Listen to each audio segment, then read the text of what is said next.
Welcome to McPlum, simple solutions served daily. In this video, I will explain how to make fermented foods at home. Fermentation is a wonderful process where beneficial microorganisms transform ingredients, creating delicious and nutritious results. It's a fantastic way to enhance flavors, preserve your harvest, and even boost the nutritional value of your meals. We'll cover everything from basic principles to practical steps, ensuring you can confidently start your own fermentation journey right in your kitchen. Get ready to explore a world of tangy, probiotic-rich delights.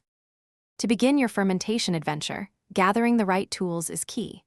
You'll need clean glass jars, ideally with a wide mouth, and either an airlock system or a simple lid that allows for gas release. A fermentation weight is also very helpful to keep your ingredients submerged. For ingredients, always choose fresh, high-quality produce and ensure your water is non-chlorinated. Finally, salt is absolutely essential. It creates the perfect environment for those good bacteria to thrive. Now, let's dive into the process itself. First, prepare your ingredients. For example, shred cabbage for sauerkraut or chop vegetables for kimchi. Next, combine them with the appropriate amount of salt, massaging until a natural brine forms.